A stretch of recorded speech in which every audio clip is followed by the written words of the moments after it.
2014-তে যাদেরকে আমরা ভোট দিয়ে পাঠিয়েছিলাম, পার্লামেন্টে যখন সিএএ পাস হচ্ছিল তখন আপনার এমপি কোথায় ছিল?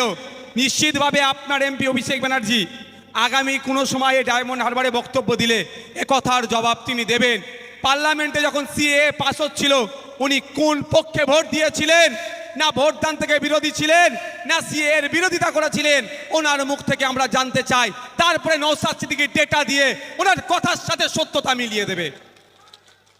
আপনারা ভোট দিচ্ছেন সিএএ এর হাত থেকে বাঁচার জন্য, আর আপনাদের এমপি কোন দিকে ভোট দিয়েছিল জানেন? ওনার অপেক্ষায় থাকি উত্তরের, তারপরে সত্যটা আমি দেখিয়ে দেব। সে ডেটাও আমাদের কাছে আছে। কাকে ভোট দিচ্ছে? আপনারা যাকে ভোট দিয়ে পার্লামেন্টে পাঠিয়েছেন, 2023-এর লাস্ট আপডেট আপনাদের দিচ্ছি।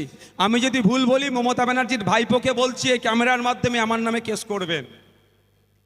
আপনাদের এমপিকে বলে যাচ্ছি, সারা ভারতবর্ষের যে সমস্ত এমপিরা আছে তাদের যে লোকসভায় গিয়ে তাদের নির্বাচনী ক্ষেত্রের মানুষের চাওয়া পাওয়া, অভাব অভিযোগের কথা যেটা তোলা দরকার, বা বিভিন্ন সময়ে এনআরসি এর মতো কৃষক বিরোধী বিলের মতো আরও যে সমস্ত বিলগুলো নিয়ে আসে, তালাকের মতো 370 ধারার মতো যেগুলো বিলগুলো জনবিরোধী বিলগুলো আসছিল, কাজ কি ছিল?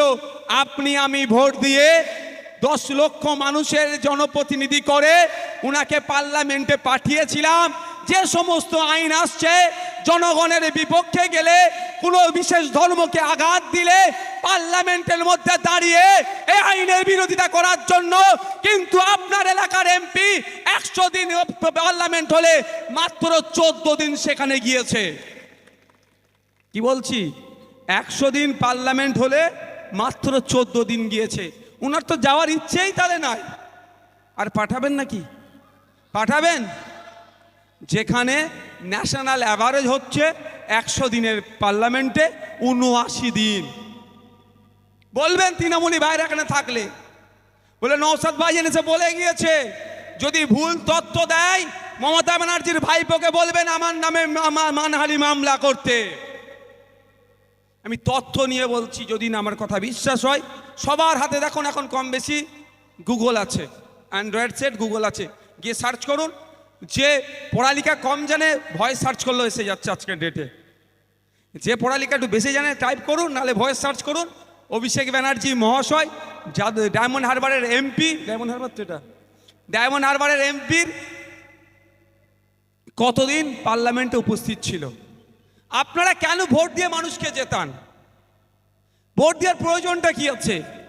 এই 10 লক্ষ মানুষ যদি এখন বেড়ে গেছে, লাস্ট 1972 সালে সম্ভবত ডিলিমিটেশন হয়েছিল এমপির ক্ষেত্রে, 10 লক্ষ মানুষের একজন জনপ্রতিনিধি হবে, বিজেপি না হলে এসে যাবে।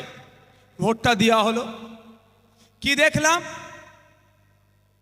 2014-তে যাদেরকে আমরা ভোট দিয়ে পাঠিয়েছিলাম, পার্লামেন্টে যখন সিএএ পাস হচ্ছিল তখন আপনার এমপি কোথায় ছিল? নিশ্চিতভাবে আপনার এমপি অভিষেক ব্যানার্জি আগামী কোনো সময়ে ডায়মন্ড হারবারে বক্তব্য দিলে একথার জবাব তিনি দেবেন। পার্লামেন্টে যখন সিএএ পাস হচ্ছিল উনি কোন পক্ষে ভোট দিয়েছিলেন? না ভোটদান থেকে বিরোধী ছিলেন, না সিএএ এর বিরোধিতা করেছিলেন? ওনার মুখ থেকে আমরা জানতে চাই। তারপরে নওশাদ সিদ্দিকী ডেটা দিয়ে ওনার কথার সাথে সত্যতা মিলিয়ে দেবে। আপনারা ভোট দিচ্ছেন সিএএ এর হাত থেকে বাঁচার জন্য, আর আপনাদের এমপি কোন দিকে ভোট দিয়েছিল জানেন? ওনার অপেক্ষায় থাকি উত্তরের, তারপরে সত্যটা আমি দেখিয়ে দেব। সে ডেটাও আমাদের কাছে আছে। কাকে ভোট দিচ্ছে? কৃষি প্রধান এলাকা এই বিষ্ণুপুর, এই দিকটা ইন্ডাস্ট্রিয়াল এরিয়া ছিল ফলতা, স্পেশাল ইকোনমিক জোন ছিল ফলতা। নতুন ইন্ডাস্ট্রি আসা তো দূরের কথা, অভিষেক ব্যানার্জির সাঙ্গপাঙ্গ, মমতা ব্যানার্জির ভাই পদের অত্যাচারে শিল্পপতিরা এখান থেকে শিল্প গুটিয়ে নিয়ে চলে যাচ্ছে, আর আমাদের মানুষজন যারা কাজ করত তারা কাজ হারিয়ে হা করছে। ভুল বলছি নাকি? ভুল বললে এক কথাই বলছি। ওই আমার ছেলেকে ধমকি চমকি দিয়ে প্রোগ্রাম করতে দেবো না, ওতে কিচ্ছু লাভ হবে না। আমি ছেলে এমন বলে দিচ্ছি, আমার প্রোগ্রাম না করতে দিলেও আমি এসে ঘুরে যেতাম আমার ভাইয়ের বাড়ি থেকে, আপনাদের সাথে দেখা করে যেতাম। রাস্তায় প্রোগ্রাম হতো 144 করলে 144 ভাঙার জন্য 188 আছে, খেতাম 188, কোটে বুঝে নিতাম, বুঝতে পারছেন না? আর এখন নতুন একটা 151 দিচ্ছে। আমার যতটুকু জানা মতে পশ্চিমবাংলার ইতিহাসে মাত্র 3 বার 151 ব্যবহার হয়েছে। আর আপনার আমার সৌভাগ্য, 151 কী জিনিস আমি জানতাম না। ধন্যবাদ মমতা ব্যানার্জিকে, আমার নামে 151 দিয়ে আমি ওই সম্পর্কে জ্ঞান হয়ে গেল। তো ব্যাপারটা যেটা বলছিলাম, বসে নিচ্ছি, যেটা বলছিলাম, যখন কৃষকদের বিরুদ্ধে যে বিলগুলো পাস হচ্ছিল, এখানকার যারা কৃষক আছেন, বা আমাদের রাজ্যে তো কৃষি প্রধান রাজ্য, প্রায় 70% মানুষ কৃষিকাজের সাথে যুক্ত থাকে। যখন কেন্দ্রের পার্লামেন্টে, লোকসভাতে কৃষকদের বিরুদ্ধে বিল পাস হচ্ছিল, অভিষেক বাবুর তখন কি করছিলেন? পার্লামেন্টে গিয়ে ঘুমাচ্ছিলেন, না কৃষকদের হয়ে আন্দোলন করেছেন, কৃষকদের হয়ে ডিবেটে অংশগ্রহণ করেছেন? সেটাও অভিষেক বাবুকে কিন্তু আগামী দিনে এই ডায়মন্ড হারবারে দাঁড়িয়ে জবাব দিতে হবে। আমি যতটুকু জানি কেউ এদের বিরোধিতা করেনি। তার জ্বলন্ত উদাহরণ আপনাদের দিচ্ছি।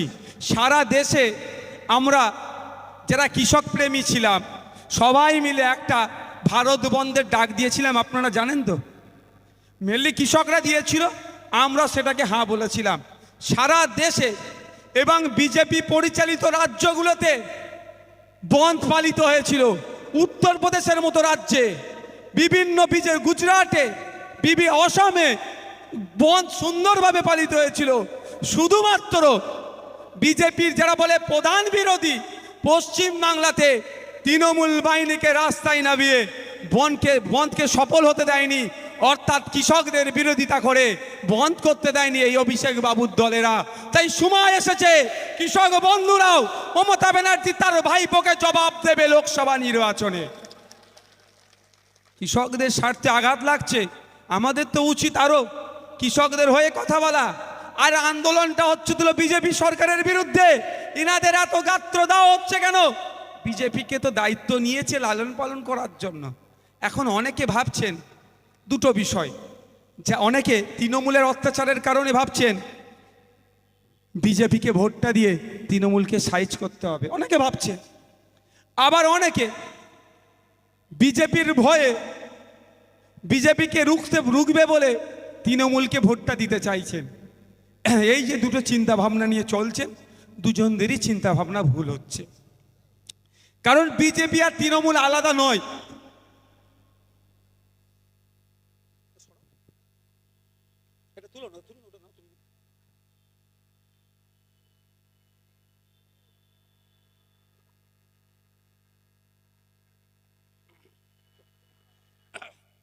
বিজেপি আর তৃণমূল আলাদা নয়। তারটা 1998 থেকে 2004 পর্যন্ত ইনি বলেছেন তো নাকি? বিশ্বজিৎদা বলেছে। আমি কয়েকটা কথা বলছি। আপনারা যদি কেউ মনে করেন তৃণমূলকে দিয়ে বিজেপিকে আটকানো হবে, ঠিক কি ধরনের জানেন? কি বলুন তো? আমরা নাগল কি কাকে দিয়ে দিই? যদি ছাগলকে দিয়ে লাগল দিই হবে? হয়? নাগলের জন্য কি হবে? গরু, না হলে মহিষের দরকার লাগবে। ছাগলকে দিয়ে যদি নাগল দিই, ও নাগল আর হবে না, ওই সারাদিন বয়ে যাবে মাঠে। যেটা করতে চাইবো সেটা হবে না। ঠিক যদি কেউ মনে করে তৃণমূলকে দিয়ে বিজেপিকে আটকাবো, এই একই ধরনের হবে।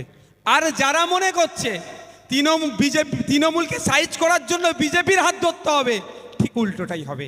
কারণ 2021-এ আমার বলতে দ্বিধাবোধ করি না, আমি সঠিক কথা বলে যাব। 2021-এ নির্বাচনের পরে সব থেকে বেশি যদি কেউ মার খেয়ে থাকে বিজেপির কর্মীরা, তারপরেই আইএসএফ খেয়েছে। আর আমরা আইনের দ্বারস্থ হয়েছিলাম। ন্যাশনাল হিউম্যান রাইটস কমিশনকে বারবার চিঠি লিখে রাজ্যের আমাদের উপরে যারা অত্যাচার করেছে, এই শওকত মোল্লাকে আমরা নটোরিয়াস ক্রিমিনাল লিস্টে দেখে দিয়েছি। আগামী দিন ওকে জেলেও রাখবো। আমরা আমাদের ক্ষমতা অনুযায়ী আমরা লড়াই করেছি। কিন্তু বিজেপি তো সেন্ট্রালে আছে। বিজেপির এক প্রার্থীকে এমন মারধর করেছিল, ওই দিনকে মেরেই ফেলতো হয়তো, এমন মারধর করেছিল। মগরাহাট পশ্চিমের প্রার্থী, কদিন পরে সে মারা গেল না? মারা গেছে তো। সেও তো মানুষ ভাই, সে বিজেপি করে, তার আইডিওলজিকে আমরা ধিক্কার নিন্দা জানাই। সেও তো মানুষ। বিজেপির তো উচিত ছিল তার প্রার্থীকে মেরেছে, তাদের প্রার্থীদের ঘর জ্বালিয়েছে, তাদের প্রার্থী তাদের মানুষদেরকে ঘর থেকে তাড়িয়েছে, ঘর ভাঙচুর করেছে। যারা তৃণমূলের করেছে তাদের বিরুদ্ধে আইনের দ্বারস্থ হয়ে সব কটাকে জেলে রাখা। কটাকে জেলে রেখেছে? জেলে রাখেনি।